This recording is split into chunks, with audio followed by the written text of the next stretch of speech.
Well, it's noon here in Ventnor, New Jersey, and this is news that you can use with YAA with your hosts Zach and Ray. Zach, how are things in Bethesda today? I can tell you it's beautiful here at the shore. We got a lot of cars, and wow, actually, I got a pretty good image behind me. Gas prices are only $5.35. Dad, we have a guest joining us on today's show. Do you hear a knock? Because I think I do. There it Pops, is. I think someone's at the door. Can you let him in? Oh my God! Oh my God! It's Aubrey Janik. Janik.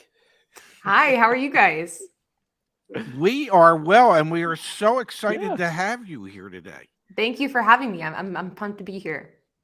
Well, So for everyone that's with us, Aubrey Janik has her own YouTube channel, so please go check her out. Thank you to everyone in our community who has shared her content with us. Aubrey, we're thrilled to have you here, and a huge shout out to everyone who's already with us live today. We always appreciate it. Pops, I'm tossing it over to you. What is our first question for Aubrey? Well, Aubrey, you don't know this, but I'm a short, fat, balding old guy, and I don't really know a lot about technology. But I heard you're like a Turo person, so I need to know what the hell is Turo? I when I was a kid, it was like, I don't know, lawnmowers and stuff. Yeah, so Turo it's a peer-to-peer car sharing platform. So for anybody who isn't familiar with peer-to-peer car sharing, it's the way that I describe it is like very similar to the Airbnb and like short-term rental business, but for cars. And so Turo is the Airbnb of peer-to-peer car sharing. So it's a platform where you can list a car that you own and you can get the car rented out to your peers for money. And so Turo is the platform that facilitates that. They handle the transactions, connect you with the guest. It really is, I think, a perfect comparison is Airbnb, but they do it for cars. I must say, I was watching television last night, and I did see a commercial for Turo where this gentleman's walking out of his house as his Porsche's pulling back into the driveway, and the mother and daughter who got out of the Porsche, when she threw him the key, she said, "Well, did you have a good time?" And apparently, when you do peer-to-peer car rentals, you have a good time. Yeah, you do. You do. I guess it would depend on the type of car. If you rent a Porsche, you're going to have a little bit better of a time than if you rent a Toyota Yaris. But yeah, they've been ramping up their marketing, and I've heard of a number of people tell me that they saw that same ad as well. Today's video, Pops, I didn't. Oh. I was going to say, Zach, you could have done that commercial, because if I'm not mistaken, I probably shouldn't bring this up, but I will. Yeah, can we not? Can we not? No. Let's just not. No. The answer is no. Well, you know better. I was just going to say, I think you rented a No. I said no. I said no, damn it. All right. Next question. Why you do me like that, man? God damn. Aubrey. I'm sorry. We're going to remove Ray just for one quick second. This is going to be the Aubrey and Zach show. Ray's in timeout. You have too much power with that control. Okay, Aubrey, I wanted to ask you, can you explain a little bit about your channel? And you've got quite the following. And I think in part it has to do with the fact that you have 18, if I'm not mistaken, 18 different cars on Turo right now. Yes. So I have 18 cars in the peer-to-peer space. I have 17 on the Turo platform, and then I have one on a platform called Get Around that I'm currently experimenting with. And so for me and my channel, what I talk about is I talk about a lot of just automotive related things, but really that are correlated to these people that are wanting to get into peer-to-peer car sharing. So the entire idea is, if you're somebody who's wanting to make extra money in your spare time, I think that peer-to-peer car sharing is one of the best ways to do that without necessarily trading your time for money. Because if you look at, Uber Eats, Grubhub, Uber, Lyft, those types of services, you have to work to make that money. If you're not working, you're not making money. But I think where Turo is very, or car sharing in general, is very unique, is that it's more like an investment. And at some point it becomes like a small business, but it's not where you're having to trade every single hour to make $10 an hour, $20 an hour, whatever the case is. So my channel is dedicated to helping people do that. And in large part, it's by showing what I've done, the mistakes I've learned from, sharing my experience and things like that. Go for it, Pops. Well, I was going to say, we've used Turo when we were doing our ride-alongs with Zach and Ray, and we used it to rent some really outrageous automobiles, extremely expensive um, enthusiast cars. And I was watching one of your videos, your most recent video last night, and you've gone in a completely different direction Mhm. in that you rent older, more affordable cars. Yeah. If there were to be a recession, um, which end of the spectrum do you think would be affected the most? I mean, I think without a doubt, it's going to be the higher end luxury cars are going to be more effective in a negative way. And I experimented with, and it was around this time last year, almost exactly, with a Maserati Ghibli, which isn't the highest end, but it's certainly higher than a Toyota Yaris. And whenever you look at the business model of Turo, I'm just such a firm believer that getting these lower end economy cars in most markets and in most cases are going to be the best avenue to go down, because you're targeting those people that are in town and on vacation, but may not care about the car that they drive. You're targeting the people that are in town for work. You're targeting the people that are locals. And so because of that, there's a huge segment of renters that during a recession are not going to go on vacation. Corporations are going to cut spending, so people aren't going to be traveling as much for work. So the people that are traveling and renting these more experienced cars are probably going to look at cutting those purchases out. But if you need a car to get to work, to take your kids to school, to run errands, you need a car. And that's where these lower end economy cars that really give people an economical and affordable ride are going to, I believe, thrive regardless of what happens in the economy. I think that makes So a tremendous amount of sense. let's talk a little bit about what you're starting to see, because you have an incredibly unique and interesting perspective. We talk an incredible amount on this show about folks going out there and buying cars, and part of the benefit of the YAA platform and community we built is we hear from thousands of people every single day about their car buying experiences. And so we feel like we have a pretty good pulse on what's happening in the auto industry as we head into or are currently in a recession. What are you seeing on your end? Because you have dozens of people each day that you're interacting with, plus your entire community over through all your social media channels. What are you hearing? What's the sense, and what are you feeling in terms of like the market conditions and what you're starting to pick up on? Like, are bookings down? Are bookings staying steady? Things like that. So for me, like on a personal business level, bookings have been really busy. So July was my best month ever, in part because I added a new car. So like if you add a new car, the next month's always going to be the best, but it wasn't just because of that reason. And so it's like bookings are up. Prices are still high from the rental car shortage where people could raise their prices 10, 20%. Prices are still at that level.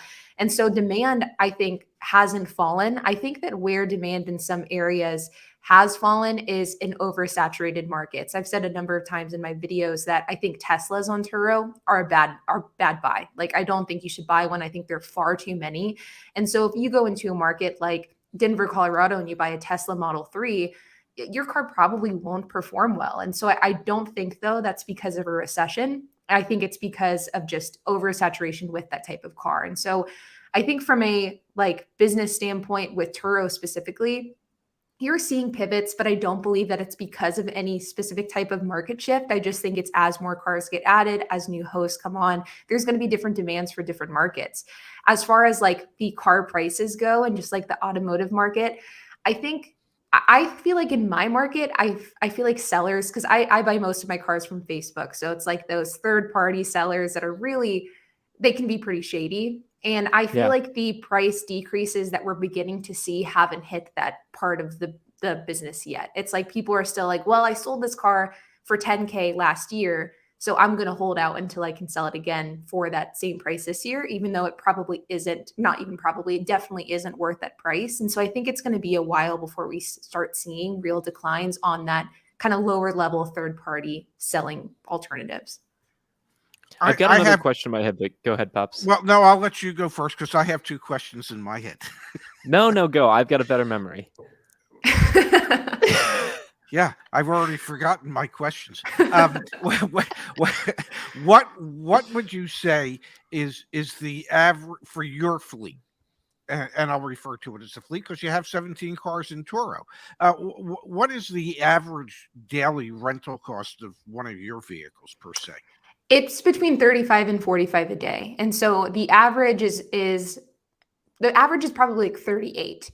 And so my most expensive vehicle is close to 50. Most of them are about 37. And it And does depend on the day and the month and stuff like that. and I'm guessing that you deal with more of a local clientele. Um, are you seeing people who utilize your service because there just aren't rental cars available? People that might have had their vehicle that was in an accident and they're waiting to get it repaired and they can't get a rental car from their insurance company or things like that? Yeah, so I would say probably 60 to 70% of my renters are people who live here. And then the other percentage are people who are coming in town to visit family. And so it's not the vacationers. And then as far as like why they're renting, it comes down to I think a few different reasons. If you're coming here to Dallas or to visit family and you're renting a Turo car, I think cost is a big factor. Also accessibility. My cars can be rented at all hours of the day. It's I think very, very accessible. But then I think the other part of the equation is these locals. And in my experience, it comes into two categories for them as well. The person that is getting their car repaired, either because it had a mechanical issue or it was in an accident, or a large group of my renters are people that can't afford cars and they rent cars for days at a time. Like I had a renter that for 3 months, she rented my car and extended every 3 days because she didn't have the cash on hand to buy a car. She didn't have the credit history. So she just rented my car for 3 months. And that makes up a Wow. surprisingly large portion of renters. Wow. That's super interesting. That like honestly Yeah. kind of takes me aback to think that people are doing that in lieu of purchasing vehicles. And it kind of builds even more defensibility or moat around your business model. And again, as my dad touched on, we were renting from Turo through a local fleet here that is all high performance vehicles. I mean, Yeah. truly just things that like we would never be able to afford, nor would we ever spend the money on. Although the Audi RS6 is still my dad's favorite vehicle. And so I think about their business now and probably how similarly to what we're seeing, Dad, in the used car market, the bigger drops in price on used cars are more luxury vehicles. I bet you we're seeing a lack of Turo demand against luxury vehicles. And Aubrey, your thesis here checks out, makes a lot of sense. I do want to ask you a question about how you procured your fleet. Let's talk about that. You actually went to, through like Facebook Marketplace and things like that. Can you talk a little bit about how you've built up to where you are in terms of all the vehicles you have, how you maintain them, so the buying process and how you keep them maintained? Yeah, absolutely. So whenever I started Turo, I started back in 2017 and I started with just my Jeep Wrangler. I had a Jeep that was my personal car. I went from driving my 97 4Runner to my Jeep and I hated the Jeep. And so I was like, I found out about Turo. I thought it was a scam. I listed the Jeep and then I went to driving my 97 4Runner, which I still drive daily today. And I immediately fell in love with the platform and then almost immediately was like, how do I scale forward? And with me, I've always been very familiar with Craigslist. Like I just is a platform I've been on for a long time, buying and selling things. So I went to Craigslist initially, but Craigslist has turned into just a horrible place to buy cars, at least in the Dallas area. So now it's shifted to Facebook. And so the way that I find them is I spend a lot of time looking online on Facebook for cars. Like I will be, if I'm waiting in line at the grocery store, I will be scrolling through Facebook. If I'm cooking dinner, I'll oftentimes have Facebook on my computer and like look at it while I'm cooking dinner.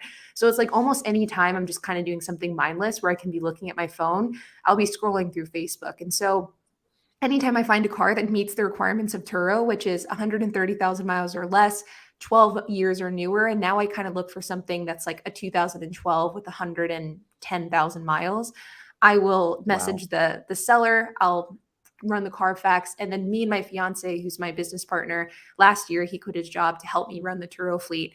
We'll go there, we'll inspect the car. He's very good with cars, and so he'll do kind of the mechanical inspection.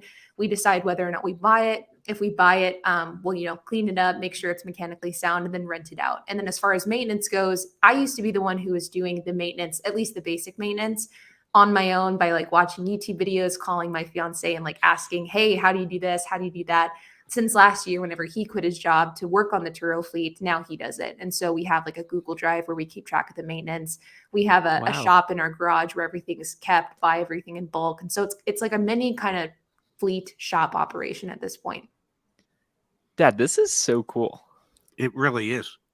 Thank you. Now I've got may I ask her a question? Yes, you may ask her a question. Okay, thank you, handsome. So you and I were talking before the show that you lived in Chicago for a short period of time because you had an internship, I'm assuming, out of college. So I'm pretty sure, I'm just guessing, you can correct me if I'm wrong, but I'm pretty sure you didn't major in Turo when you went to college. So I'm just really curious, what your major was in college, and if any of that was you were able to utilize in your new business today. Yeah, so I didn't major in anything because I dropped out after my sophomore year. And so Yes! Yes! The three of us. The three of us. I went to community college. I dropped out. And my intern, I say it was like an internship because I actually owned a franchise before I started Turo. And Turo started shortly after, or I started it kind of at the same time, but I really dove into Turo after.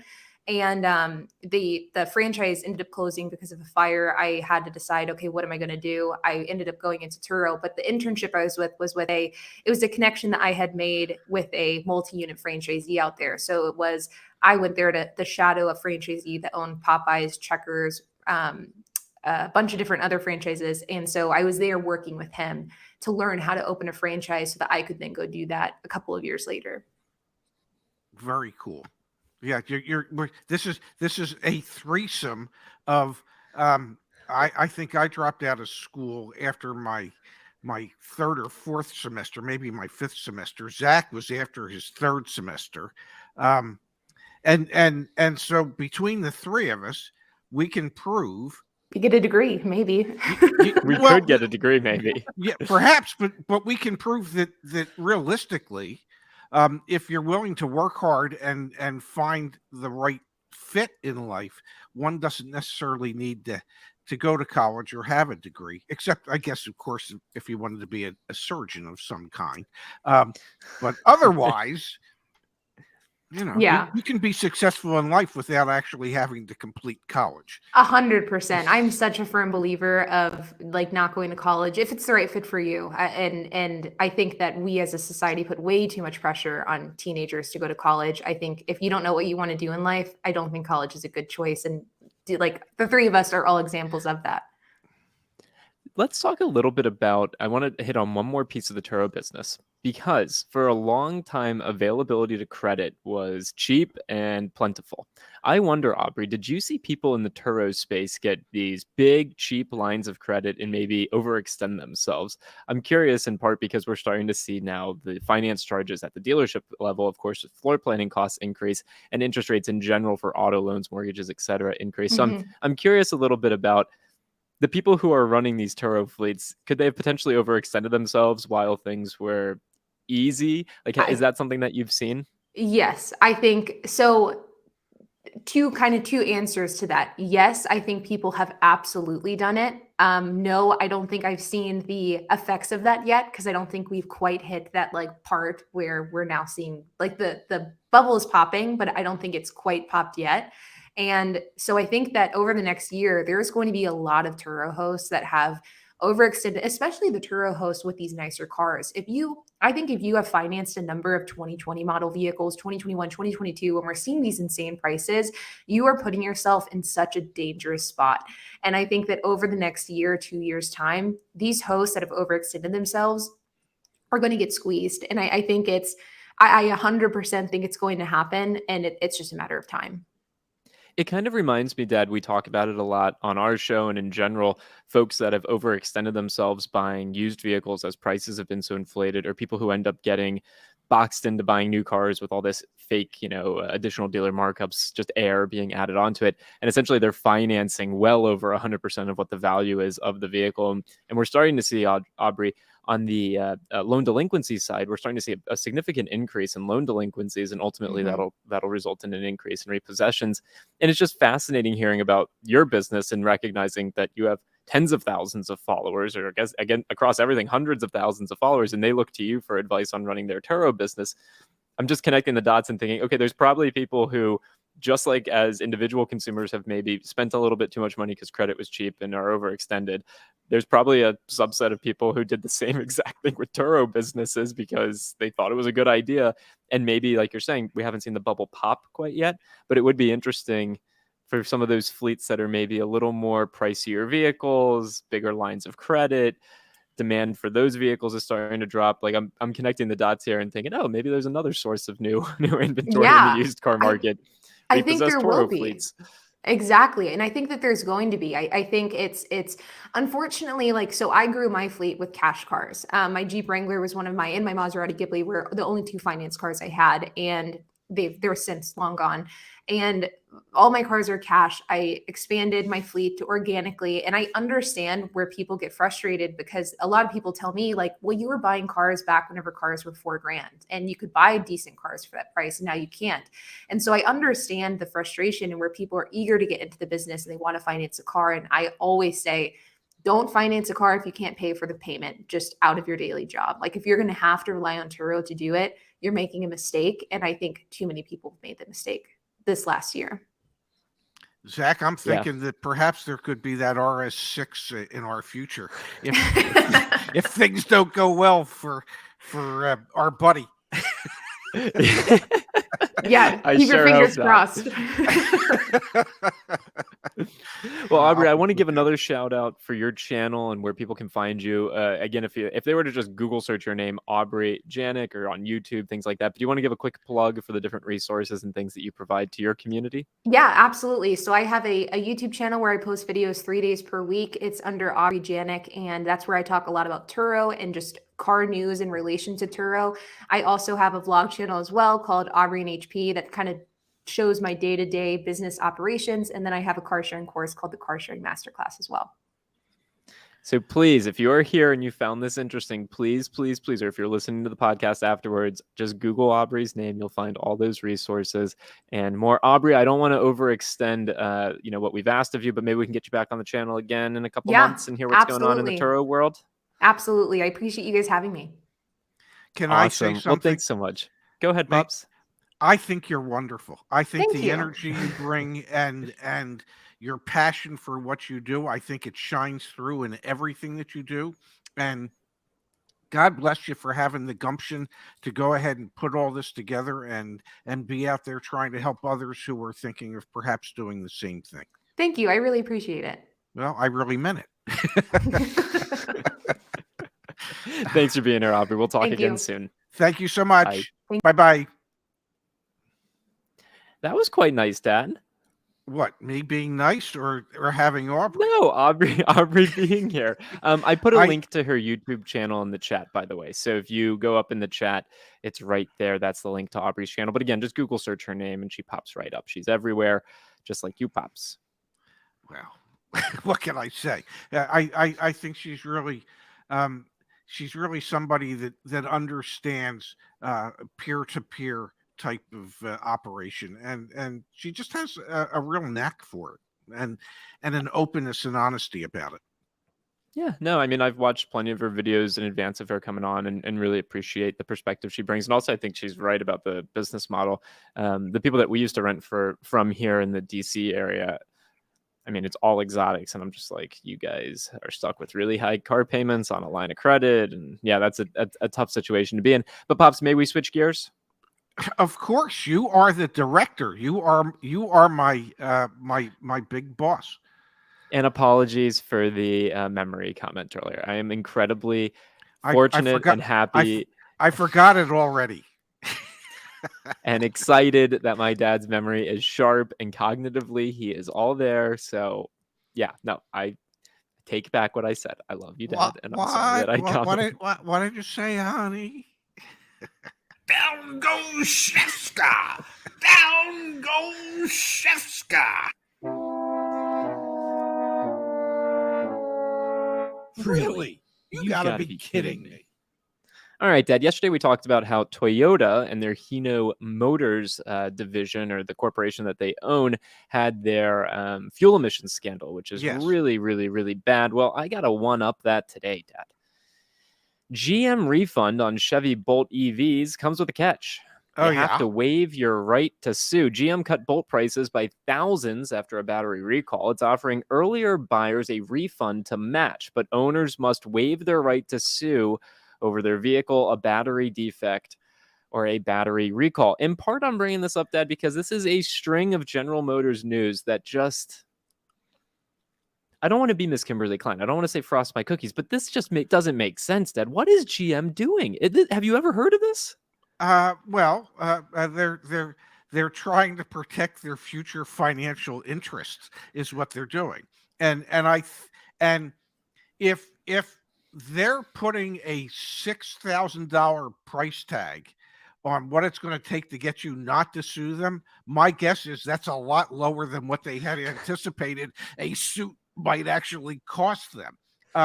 So before I would accept that refund, before I would sign that form, I think I might want to have a conversation with an attorney in regards to something along those lines. If there's further issues with your existing bolt and you've given up your right to sue, and you've been bought off for $6,000 when maybe that number might have been, I don't know, 60,000 or 600,000 or 6 million, you might end up kicking yourself.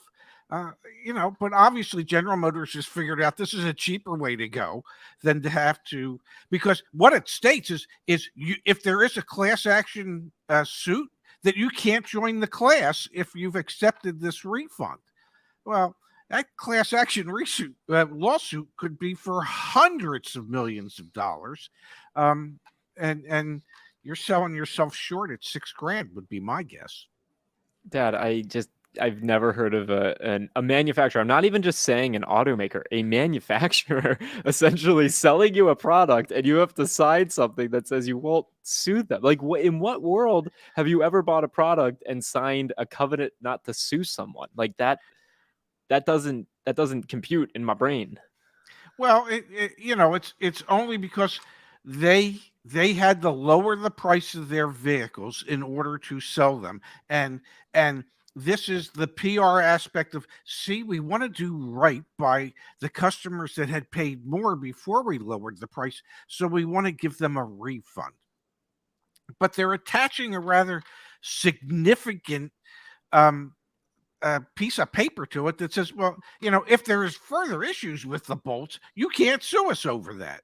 I have seen manufacturers refund people when they have lowered prices, but this is the first time where I've ever seen them have to sign a release saying that they would not sue them in the future for having accepted the refund. Now, another really, you've got to be kidding me, Dad. I didn't cue this up, but I imagine you saw it. Equifax issued wrong credit scores for millions of customers, report says. Dad, this was broken in the Wall Street Journal just yesterday. Equifax this spring sent out incorrect credit scores for millions of customers applying for home and auto loans. This comes on the heels, Dad, of us reporting about Hyundai and Kia. Just Hyundai. I want to be clear. Just Hyundai, capital of America, for 2.2 million people providing the wrong information to the credit bureaus and ultimately impacting their credit availability to credit. Equifax now, Dad, for millions of customers, essentially gave the wrong information back to those requesting credit scores and credit pulls, hard credit pulls. Yeah, it could be that perhaps Equifax draws their employees from Hyundai Motor Capital. I don't know, but these type of instances, and I don't know if it stated how many millions of people it impacted, but this can cost these people billions of dollars in interest cumulatively moving forward. And perhaps the government will step in and they will fine Equifax. And once again, Equifax will offer people 3 years worth of protection. That's not fair to the people that it's costing them thousands upon thousands of dollars. Let me read this, Dad. The Journal reported that millions of Americans were affected by Equifax's error, with some scores changing by as much as 20 points in either direction, enough for some prospective borrowers to be rejected for a loan. According to the Wall Street Journal, a small number of people went from having no credit to having a score in the 700s or vice versa. The incorrect scores were sent to Ally Financial, JP Morgan Chase, and Wells Fargo. among other lenders, citing unnamed sources. Dad, this is not a fine. This is a congressional, whatever they got to do to put on pomp and circumstance. This is one of the biggest, really, you got to be kidding me, is we're going to ever cover. This is, the magnitude of this is hard to actually comprehend. I'm telling you, the ultimate cost of this will be in billions of dollars of extra interest that's being paid by these people, because they probably could have qualified for a lower interest rate, but because their credit score was misrepresented in a negative way, they are forced into a higher interest rate loan, whether it be a car loan, a mortgage, whatever it is. And, all that extra interest adds up when you start saying, if it's 5 million people or 10 million people, I don't know how many millions of people it is, but that is almost criminal, even though there might not have been a criminal intent. It's almost criminal in the way that it impacts people moving forward. And yeah, heads should roll for that type of stuff. And Susanna's correct. The flip side would be that some of them shouldn't even get a loan. 100% spot on. And Mike Dean, who is our credit union advocate, this is the exact reason we don't base lending decisions solely on credit scores. We look at the total history of a borrower. Couldn't agree more with that perspective, Mike. All right, Pops. Thank you again to Aubrey Janik, who joined us here today. If you're watching, or listening to the podcast after the fact, just go ahead, Google search her, find her channel. We'll get her back on hopefully in the future as well. And Pops, thank you for your time as always, and for putting up with my did I have 2 cheap shots today or just 1? I can't. Do you remember how many I had? I don't even remember what I had for breakfast this morning. Are you eating breakfast nowadays? I do know that I always buy green bananas. Wait, do you eat breakfast? No. Yeah. That much I do remember. I remember making coffee, and I'm still drinking it. God bless you. All right, Pops. I'll see you back here tomorrow at noon. Absolutely. We'll be back here tomorrow at noon Eastern, 9 Pacific, with more news that you can use from YAA with your hosts, Zach and Ray. So we'll see you then, ladies and gentlemen. Thanks for being here. Thanks, Pops.